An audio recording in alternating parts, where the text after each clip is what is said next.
Amazing Women Speak podcast, inspiring and motivating every Black woman to own, honor, and execute her amazing, individually and collectively, as it was established at birth. I'm Crystal Dunn, founder of the Amazing Woman Network and host of Amazing Women Speak. So do me a favor and share this with your friends so they can join in on this conversation. Don't keep it to yourself. Bless somebody today. It should be interesting because I'm playing double duty today because my BFF and co-host Michele is traveling. So she will be missed, but we are definitely praying for traveling mercies for her. But before we get to the topic, let's find out who is joining us today. Miss Kristi, come on in here and introduce yourself to our listeners. Hello, everyone. I'm Kristi Stepp. I'm a partner at Sigred Group. We are a boutique recruiting firm, and we also do consulting, anything around the employee life cycle we help with. And I've been blessed to be an entrepreneur for the last 3 years, launched in a pandemic, and have still really been able to be successful, but mostly thankful for the 30 plus years I had in corporate and being able to leverage that in a business of my own. Welcome, welcome. Miss Fran J. Hello. So my name is Franchelle Matthews. I am the owner of Fran J Spices, which is a delicious spice company. We ship spices all over the world. I'm also a manager at one of our biggest, I would say, full-figure women's stores, which is Lane Bryant. I so love where I am now. I was recently working for one of our casinos, and I resigned from that job and went to Lane Bryant, and it just changed my whole life. It really became a ministry for me more than just a job. So I'm really, really pleased and thrilled to be there at this point in my life. Interesting. Love that. We'll definitely hear about both of those, both of you guys' history, what you do, and this topic that we're going to discuss today. Operation Fear. So fear is designed as an unpleasant, often strong emotion caused by anticipation or awareness of danger. And so we've heard the acronyms: false evidence appearing real, forget everything and run, or face everything and rise. But no matter the definition given or the acronym assigned, fear is real and it affects everybody differently. It can show up in some unassuming ways, and it can show up in some overpowering, sit you down ways as well. So I was doing a little research and I found two sides of the fear coin, right? So side one is, how does fear hold you back? And so fear is powerful enough to keep us from achieving our goals and living our best lives. It feeds stagnation and keeps us from taking advantage of opportunities. And many people are living in a self-made prison of their own fears. So the other side of that coin is, why does fear make us achieve? And fear helps us to stay in the present moment and focus. It can release a hormone, which allows clearer thinking under stress.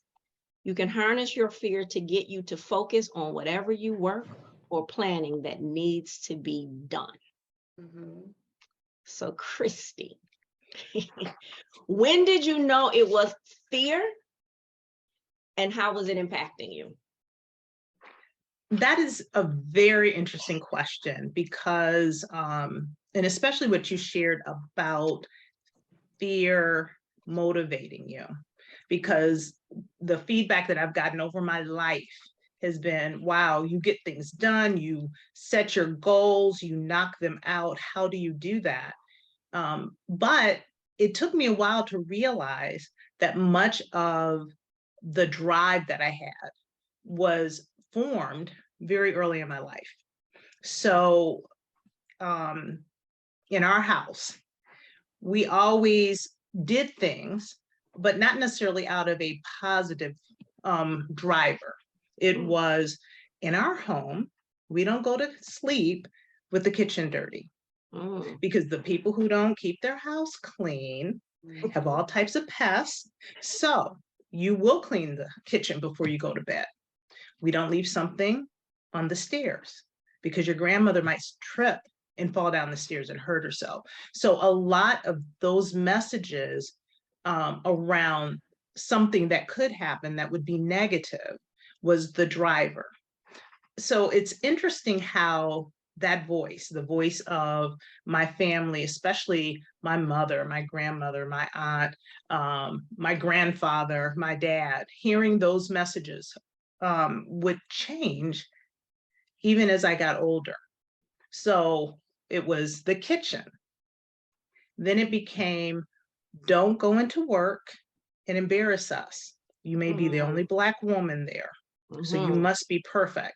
So before you step into that meeting, what people didn't know is I prepped and made sure that everything was excellent, but no one knew that I did that behind the scenes. All they knew is that I came in and I executed. So it motivated me over my life, but really in a fear way. And it took a while, and honestly, through therapy, helped me to understand that voice, to appreciate what it did for me, but also to be in choice, to say, okay, I hear that voice and there's a fear there, but is it accurate? Is it true?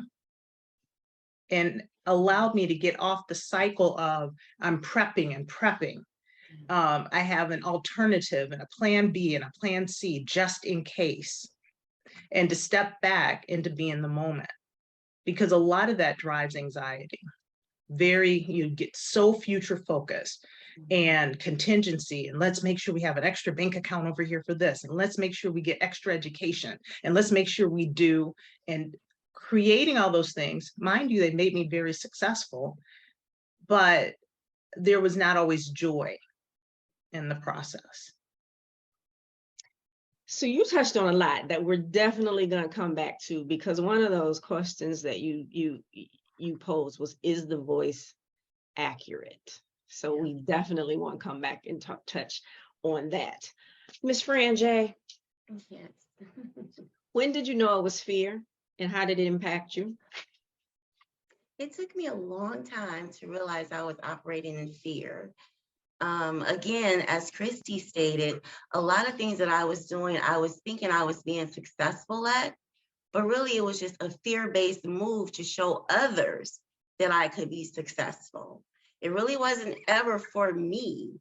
It was, especially after going through a divorce, of being with someone from high school, being together 23 years, building a family. That's all I knew. Right. And so getting a divorce, everyone looked at me like, what are you going to do now? That's all you know. And so that pressure put a fear in me to show them what I thought I was going to be doing, succeeding. I'm going to date again. I'm going to be fine. Really, I was moving in this state of fear because I didn't give myself time to heal from being divorced. So I was moving in fear. But what I realized I couldn't do that any longer was when I went to the casino. When I took the job at the casino, it was totally a fear-based move that God had instructed me not to do. And I don't know if for myself, God speaks to me through my dreams. And I had this dream to not go for the money. It was simple as day. Don't go for the money. 2 days later, I got a call from the casino offering me a bigger salary. The fear base came from, I need this money because I have to take care of my kids. I have to take care of my home. I'm going to take this job. They're offering me more money. It's a bigger management position. I'm going for it.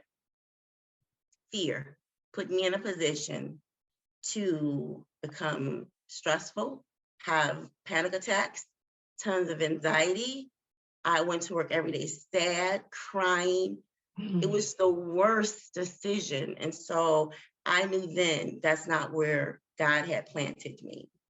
And it took me back to the dream. Don't go for the money. And I went for the money and was miserable. I didn't even see the money. The money was gone. The moment I got the check, it was gone. So I had to teach myself, listen, you can't take these jobs to please others. You can't take these jobs so that you can make others see after your divorce, you're still successful. You're still doing these things, as I was doing it for the world, not for me. The moment that the Lord spoke to me and said, you're going to leave this job, I said, what? The fear in me kept me with my resignation letter for 2 months. Wow. First, it was in my purse. Then it ended up in my desk. Then it went back to my work bag. And it was just, God said, he shook my desk one day like, hey, listen, go turn it in now. It was at midnight. Dropped it in the box. As soon as I dropped it, I felt free. Where I thought I was going to feel fear, I felt free. Not knowing how I was going to make it, not knowing when my next dollar was going to come, I dropped it in the box. From that point, I realized I have to operate not in fear, but in a sound mind.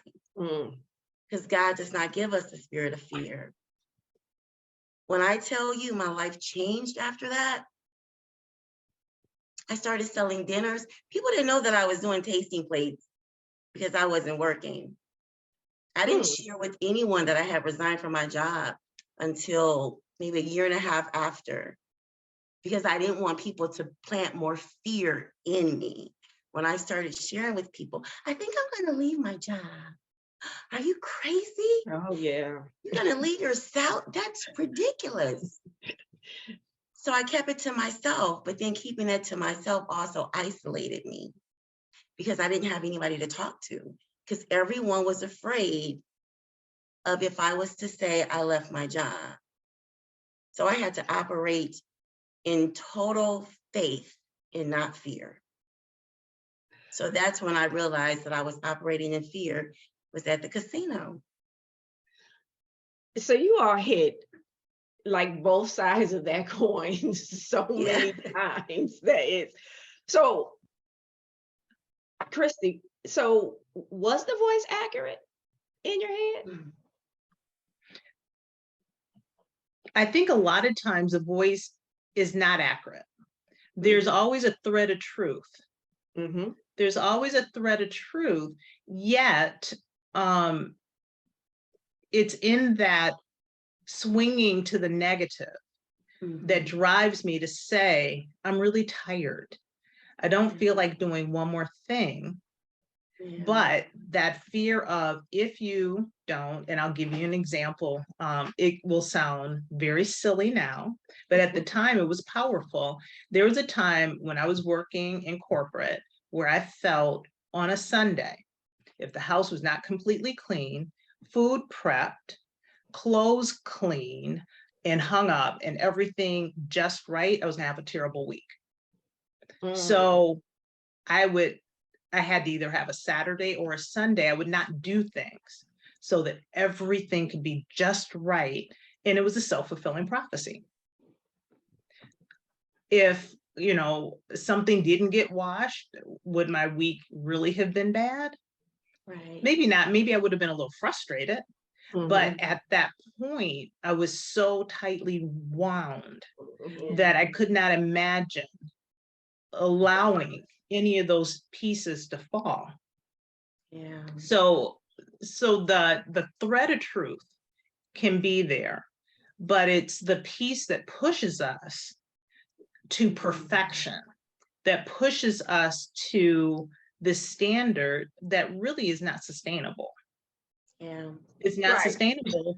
And what suffers is your health.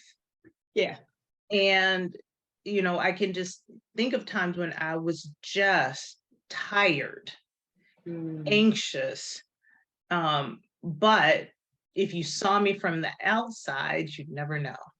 I just kept it moving and didn't complain and had that weight of, this is, you are in this job, you have this opportunity, people are looking at you, you represent every woman, you represent every Black person that is not in this room.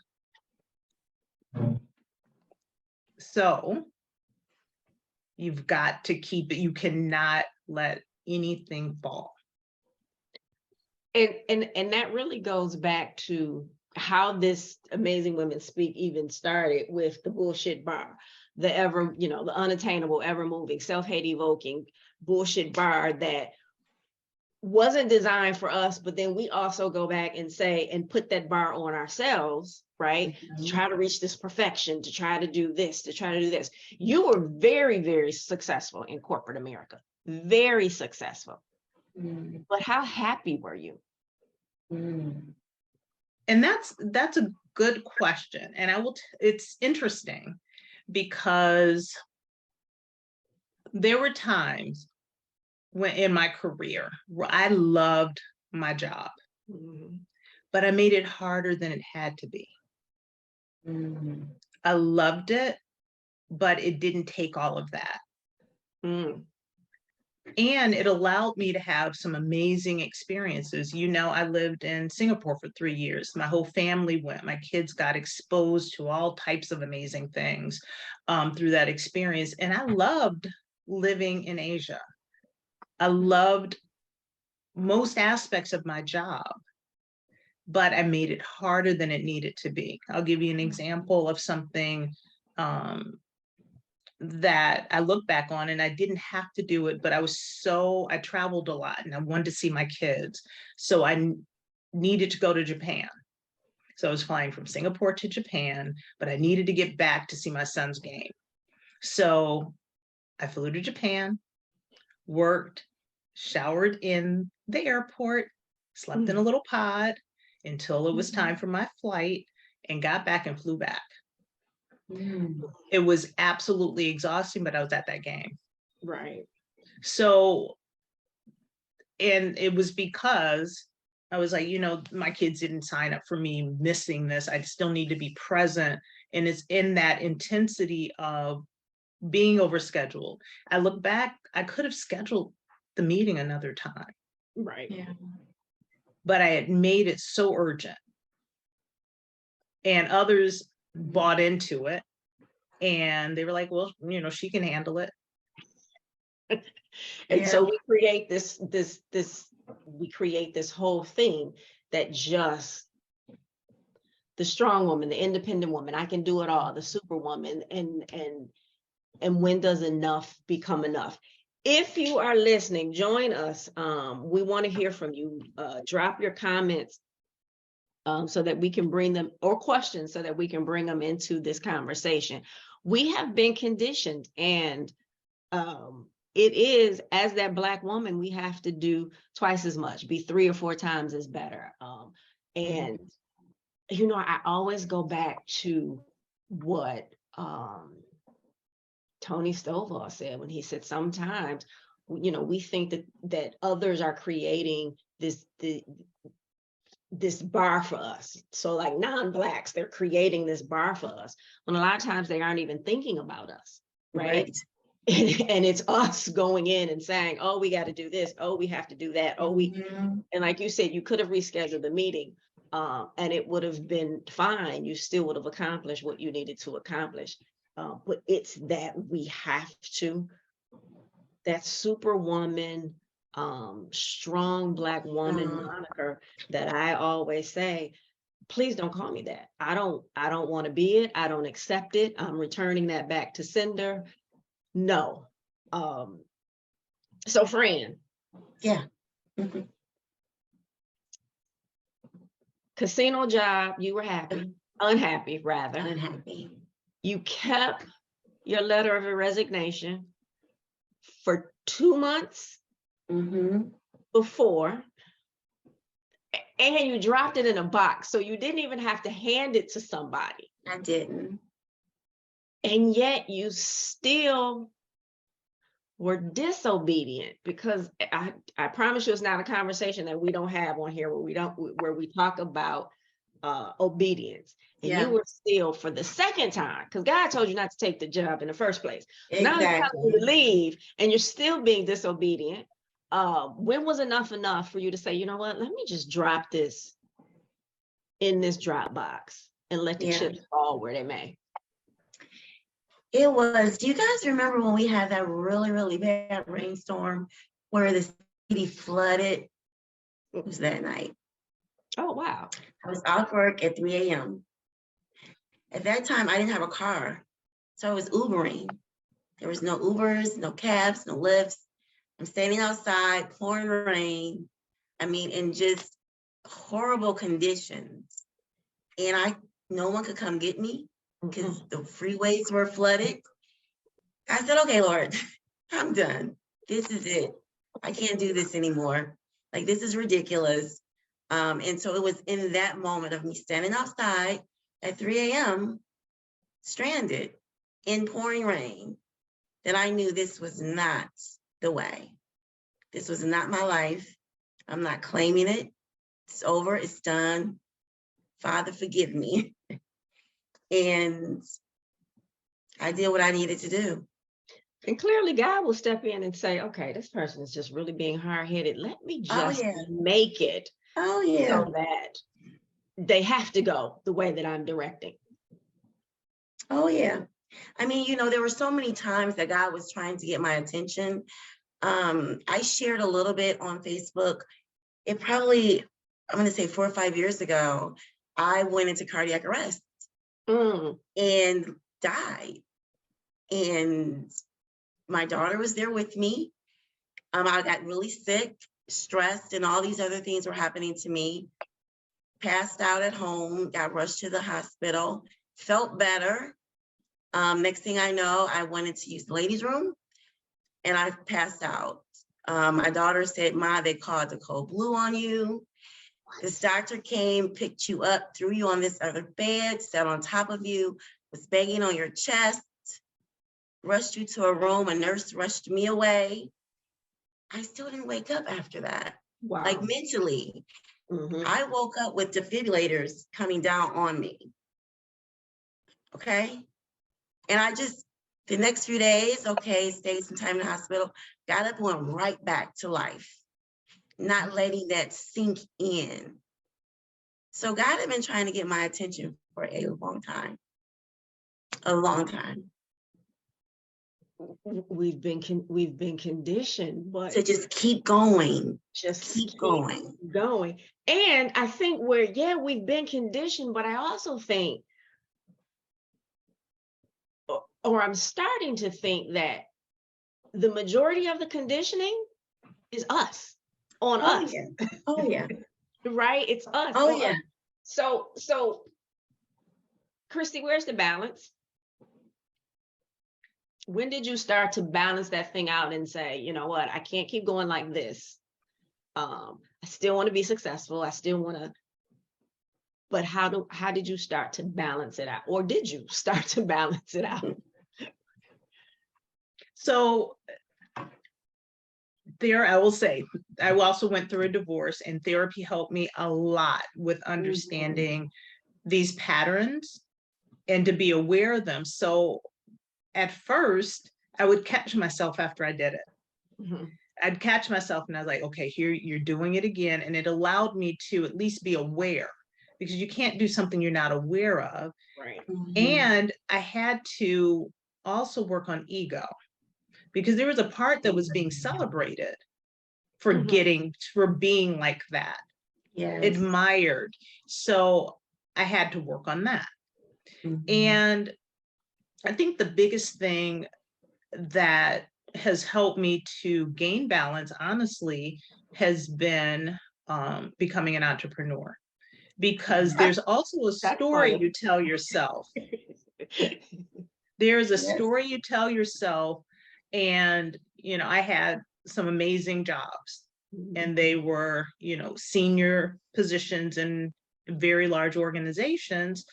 And I would say I have the best job. I have flexibility and I have this, but ultimately I didn't. But I believed that I did. I believed I had flexibility. I had, until becoming an entrepreneur and really having control over my day, being able to commit to exercising and not canceling because I need to be at work at 6 a.m. and I just found out last night, or I just need to stay up until 2 a.m. to knock this project out or be on this call. That is not flexibility. It's No. flexibility if it's my company and I choose to do it, but it's not flexibility when it is not really my choice, although I convinced myself that it was.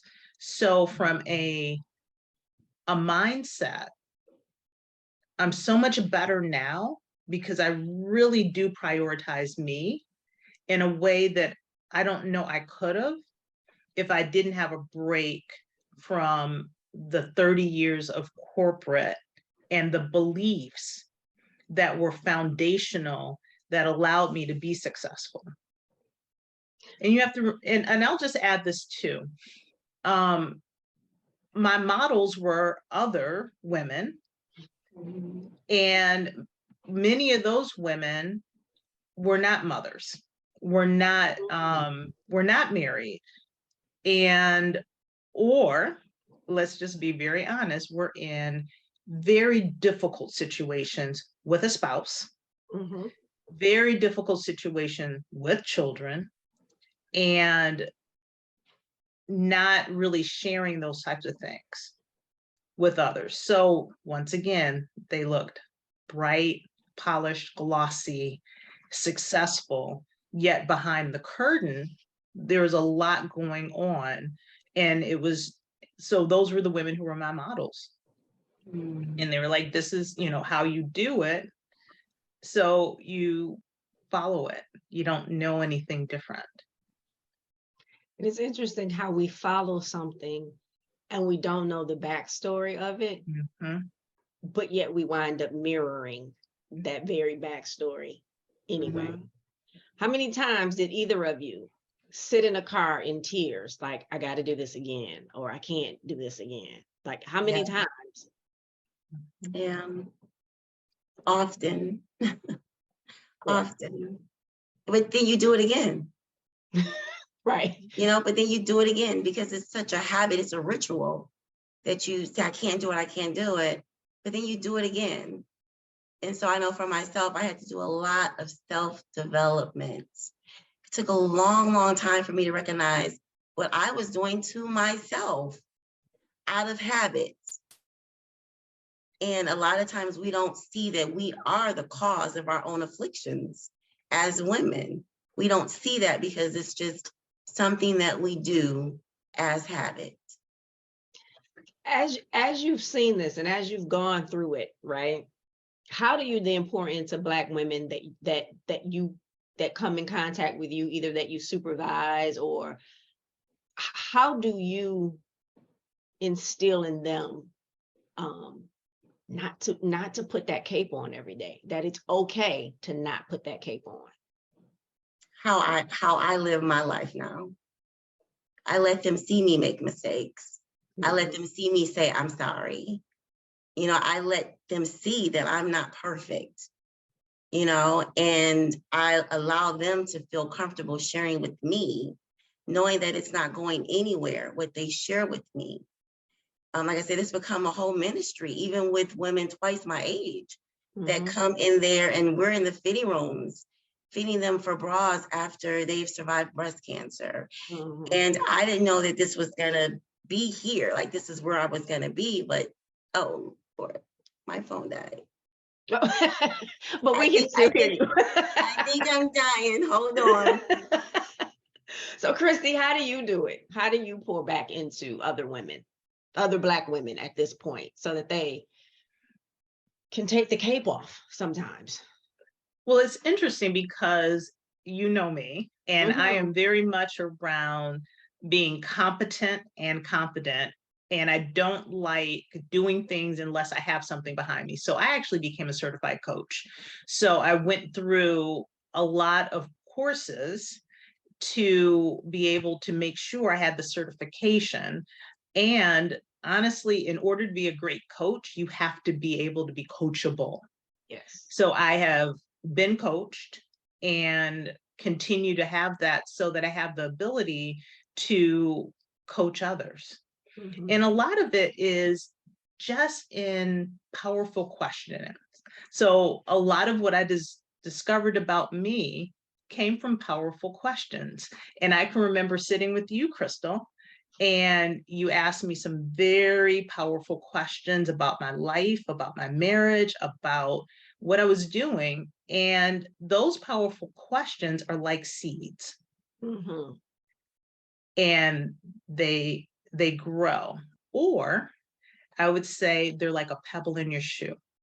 So you ask a powerful question, and it's the pebble in your shoe you can't shake out, and you start to see things more clearly, because there were things that you did not know that you can now see, and then it elevates for you to do something about it.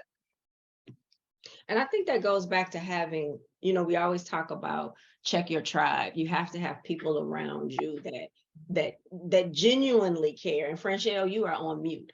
But you have to check your tribe and have people around you that genuinely care, that will ask those questions, right? And know that, okay, she might not be able to give me the answer at this time, but it is something that she just needs to think on. And I look back over how you moved through all of that with grace, right? And it could not have been easy. And even in that, were you still wearing a cape sometimes? Oh, absolutely. Through the whole thing, I worked my divorce like a job. I had an action plan. I worked everything. But here's the interesting thing about your tribe. And I want to say this. I did not tell my friends, my friends who love me and support me. I did not let them in until I was sure that I was really going to change, because my friends don't forgive. So if I said, I'm thinking about getting a divorce. Everybody would be walking in the front door, packing up stuff. So I knew I needed to be sure.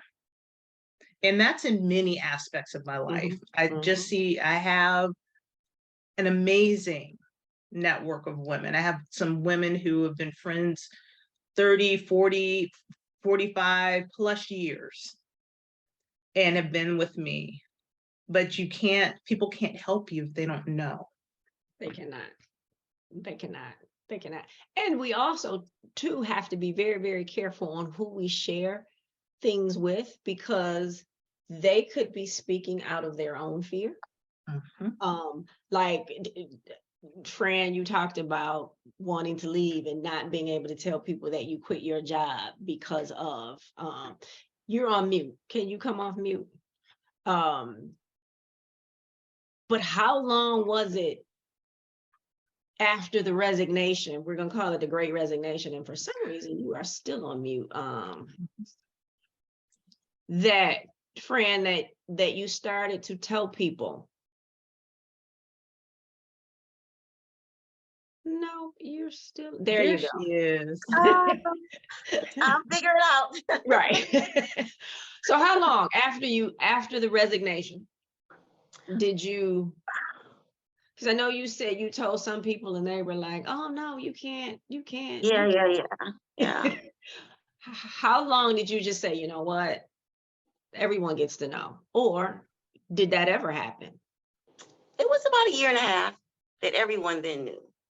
I mean, there are still people that don't know that are going to find out today. But they're going to know today. They'll know today, but I was doing so much lying. Yeah. It made it really stressful, because I would be in stores and say, no, I'm at work.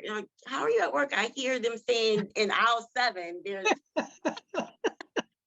So it's just the lying was so hard for me to lie to my loved ones, my friends. I was saying I'm on jobs that I wasn't on. So it was about a year and a half that I kept up with that facade, though. Which that in itself had to be hard. Very. Exactly. Hard, stressful. I wasn't answering the phone. So then we go back and put more stress. Huh? I said, then we go back and we put more stress when we just tried to leave the stress, but then we create this created more stress. Right. Because I'm supposed to be at work and I'm answering the phone. Oh, you're off work today. Yeah. Well, you were just off yesterday.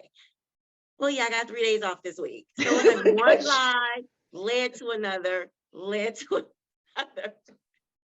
So both of you are mothers with some incredible children. Mm-hmm. And I always say we are the first teachers of our children. So how did your children seeing you go through this journey, right? Of overachiever, still putting on the smile.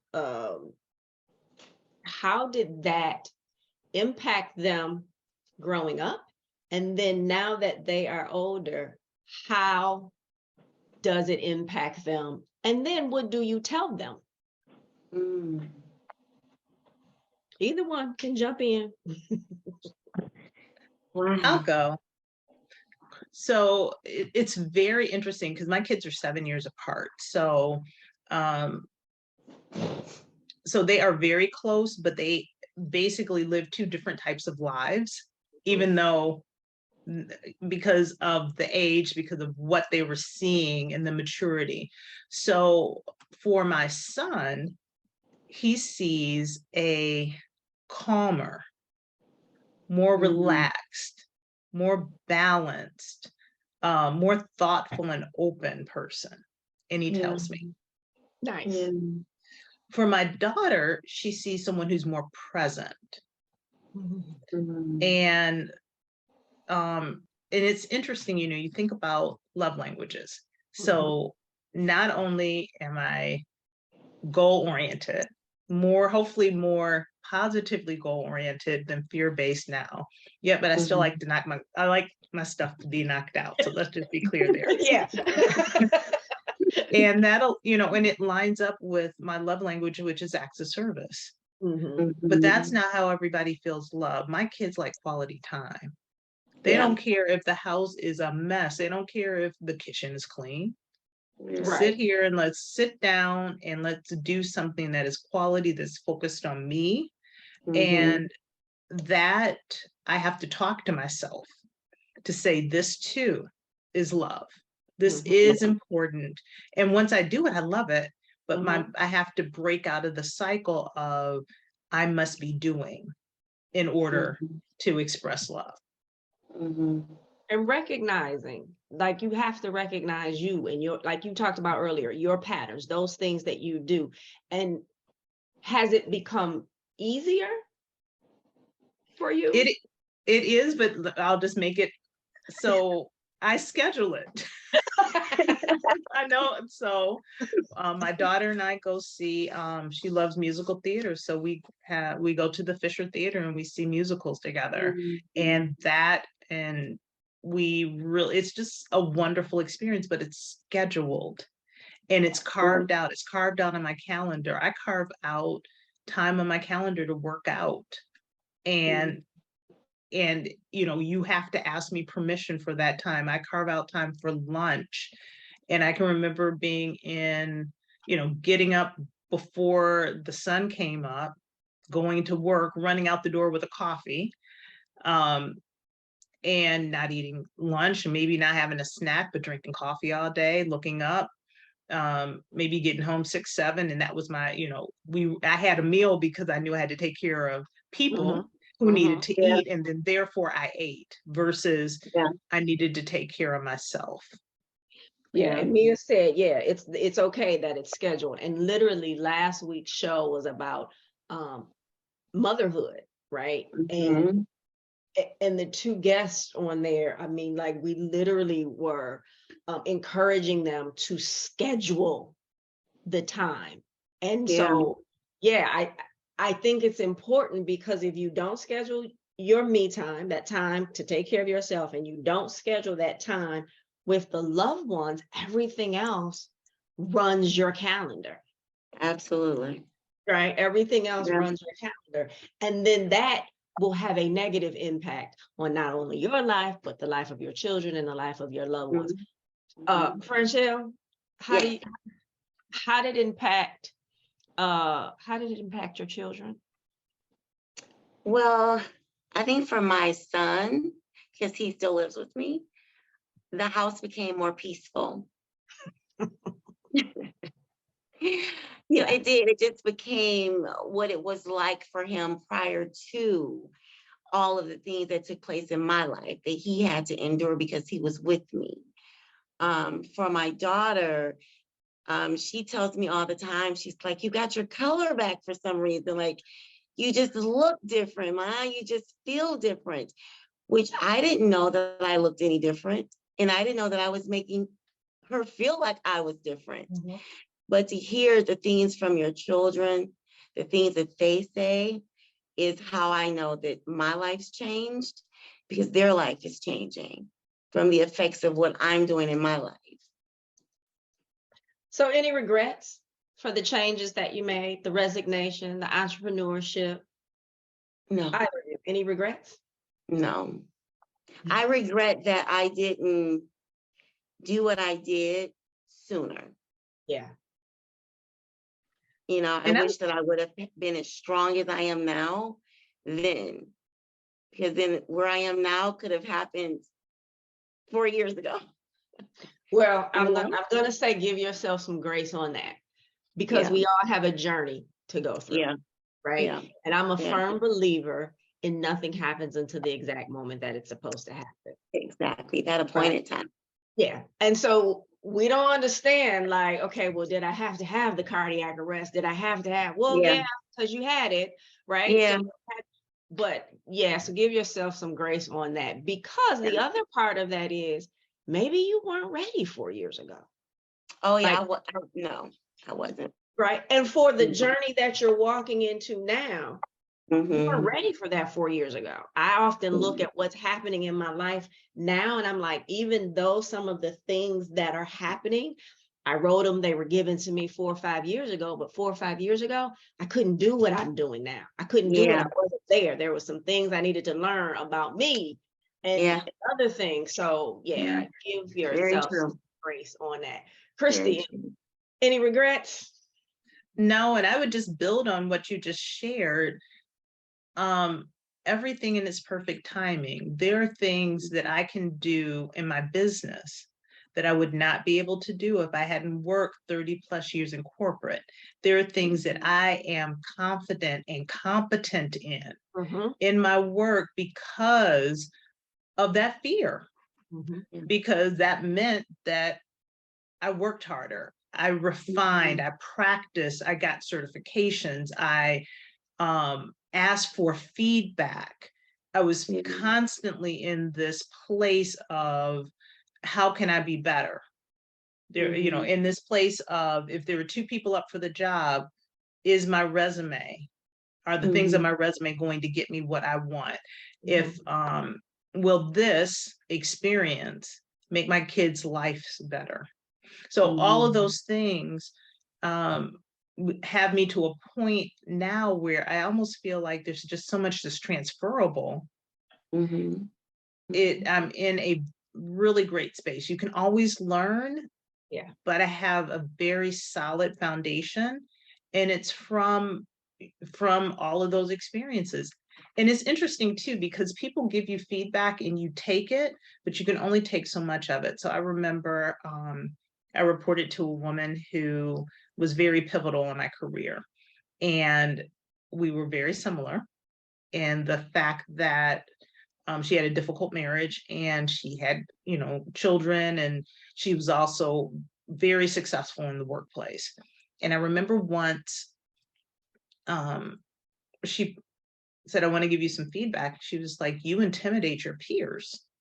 Like, I intimidate my peers. She's like, yes, because I know what you do, but they don't know. All they know is that you come, I ask you to do something and you come into the meetings and it's done. They don't know what you do.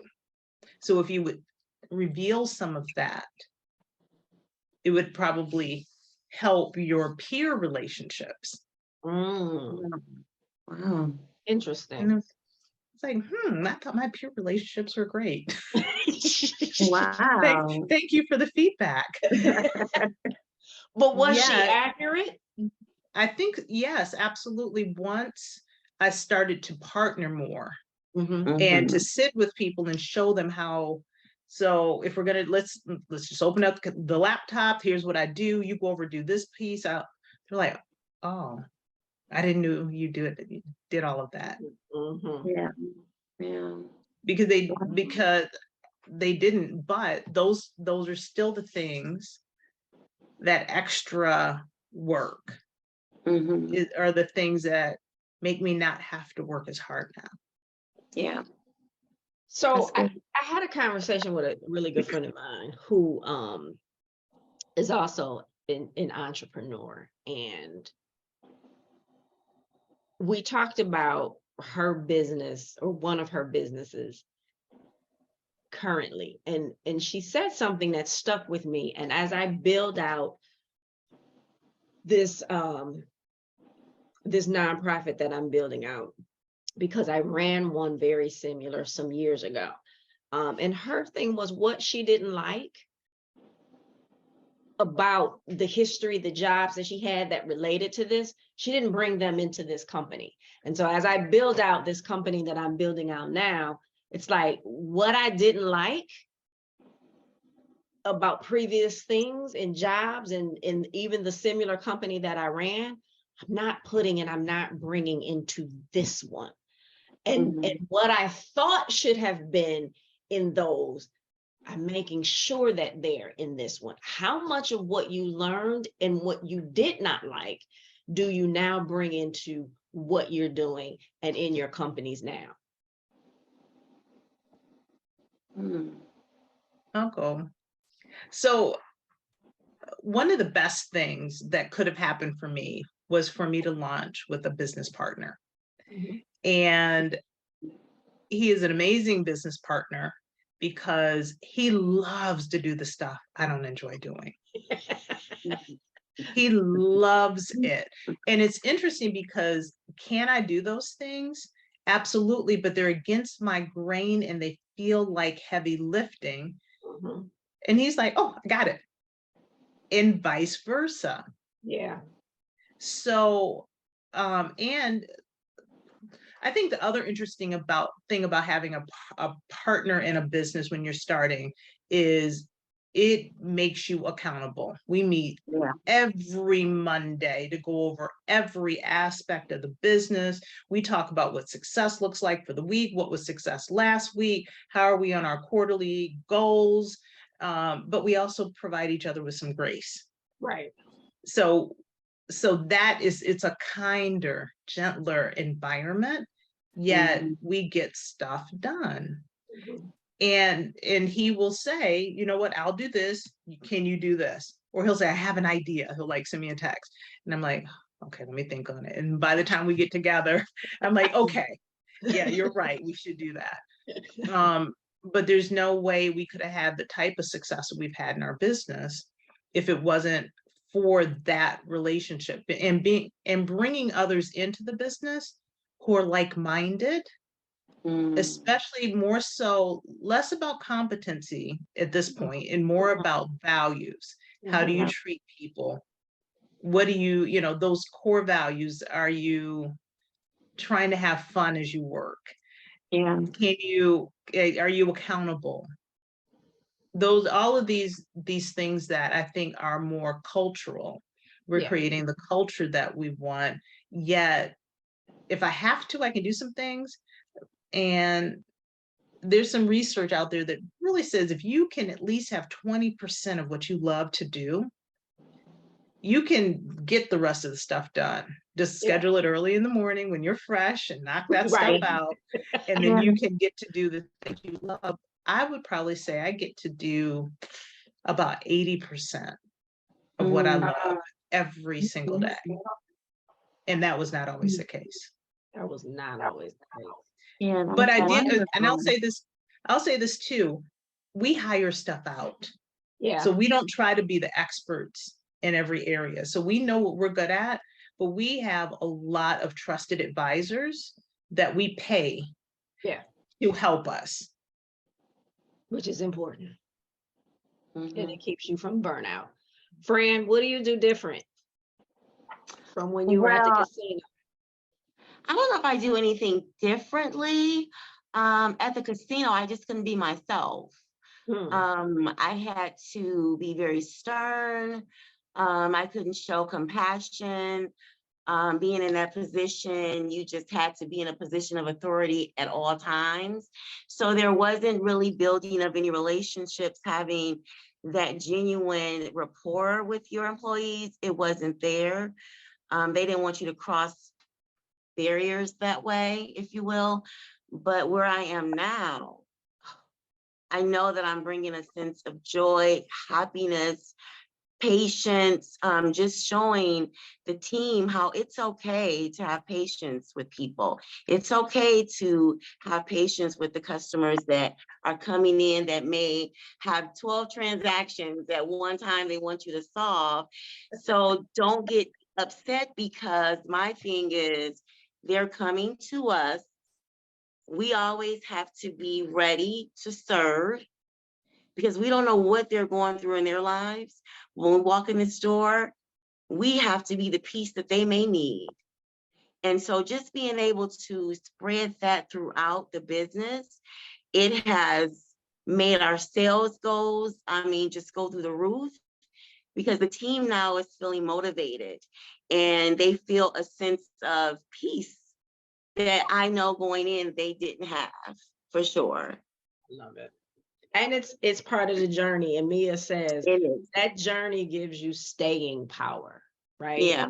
It definitely gives you staying power. So even though the journey stresses us out, even though there's so many pieces of the journey, I always say, I'm grateful for the journey, because it served as the stepping stones to that greatness. It serves as the stepping stones to the amazing. Kristi, how can people reach you? And remind us again what your company does, and then how can they reach you? Absolutely. So you can reach me at Kristi, Kristi, .stepp, STEPP, at sigredgroup.com. So SIGRED group.com.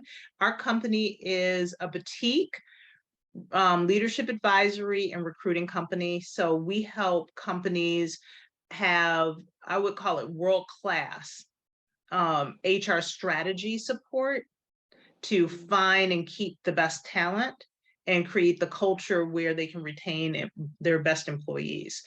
One of the things that is interesting is large companies have all types of resources. We really specialize in what we would call middle market companies and nonprofits. So companies that you may have HR for compliance, but your strategy is not quite there. Or maybe you don't really have any HR at all. We come in, we can help with that. And we really work to get to know our clients, understand the culture, and just help them all around what we call the employee life cycle, from hiring to developing to transitioning into a new role, promotions, even exiting and becoming an alumni. All of those things are things we help with. Love it. Fran, how do people reach out, and how do they get some of those spices, which are phenomenal, by the way? So right now we are rebranding the business. Names changing, everything is changing about the business. It's going to be great. Yes, I'm so excited about that. But the website is still up and available. You can go ahead and still preview what we did have, which is at franjlifestyle.com. Again, we are relaunching. We are hoping that everything is up and running by April. It's going to be new blends, new look, new identity. Everything's changing. So I'm so excited about that. But you can reach out to me and find me on Facebook at Franchelle Jackson and on Instagram at Fran J Sultry Spices. I am definitely a food creator, content creator. I share tons of recipes. So if you're in for some good home cooking, that's where you can find me. Definitely. I had the pleasure of taking part in some of those tasting plates, and would love to see them come back, but I definitely understand why they don't. But I thank you both for your transparency, sharing the tips, because I know there's the collective nodding of the women that have been listening. I know there was the collective nodding of that everyone has gone through what you've gone through in some form or fashion, right? And I think what happened after COVID, when people started saying, you know what, I can't give in this position the way that I have been giving, and they started to back up. I think that was a wonderful thing. And I think we still need to continue to look to do that and to show up and do our best, but understanding that our best shouldn't cause us harm, shouldn't cause us stress, shouldn't cause us anxiety. And really and truly believing in that nap ministry, like, okay, you know what, you just need to rest, right? Because we can't be the amazing women that we are when we are putting on the mask and trying to be everything for everyone and stress ourselves out and not take care of us. Again, we say it 100 times, you can't pour from an empty cup. You can't build people up when you yourself are torn down. So I thank you and I celebrate you, because I know both of you personally and I know your stories, and to see where you are, the smiles, what the journey has done for you. And Fran, like your daughter said, you absolutely glow. And Kristi, you know, you just are amazing. Beautiful. And Mia says the same thing. You ladies are amazing. And Francine Walker says it was a great discussion. It absolutely was. And I hope and I know, and I'm clear that some women have been touched by that and will go back and say, well, hold on. Do I really need to do this? Do I need to? I need to. And I think we really can start to understand how fear is a driver. It's definitely a driver, and it's not necessarily all bad. When people would think, oh no, fear is, it's not necessarily all bad. So thank you again, ladies. I totally appreciate each and every one of you. Just a little sponsor message. Amazing Women Speak is sponsored by the Amazing Woman Network, which was created to unite and empower Black women globally, focusing on our core pillars of reclaiming our personal power, mind, body, and spirit, reclaiming our financial power, and increasing our social involvement. And I believe this conversation may help some women reclaim their personal power going forward as it relates to how they operate in fear. And please find the Amazing Women Speak on YouTube, Anchor, Spotify, and Roku. Take a look at past episodes. I promise there is something for you that will feed your soul. I am Crystal Gunn. I am an amazing woman. And I'm sorry, I just said that all wrong. I am Crystal. I am Crystal Gunn. I am a Black woman, and I own my amazing. Kristi, you want to leave us with your parting thoughts? Absolutely. I just want to say thank you. This is a part of me that I don't often have an opportunity to share publicly. So thank you for the opportunity to be able to share my story today. And I'm going to just, like you say, my name is Kristi Stepp. I am a Black woman and I own my amazing. Yeah. Miss Franchelle. I just want to thank you so much, Crystal. You have been such a wonderful, wonderful presence in my life. And thank you for the opportunity to let me just pour out myself to you, Kristi, and your followers. I am an amazing Black woman. I own my amazing. And thank you for helping me get there. Oh, absolutely. Absolutely. Thank you, everyone, for who tuned in today. I hope you found something in this discussion to help you own, honor, and execute your amazing. Again, as it was established at birth, remember what you do, what you have. The positions you hold don't define you. What defines you was what God gave you when he created you. So be sure to mark your calendars for next week, as the topic is heart health, because February is American Heart Month. thank you again so much for joining in. Thank you, ladies. I love each of you dearly, and I can't wait to connect with you again in person over food. Yes. Enjoy your day, everybody. We'll see you soon. Okay.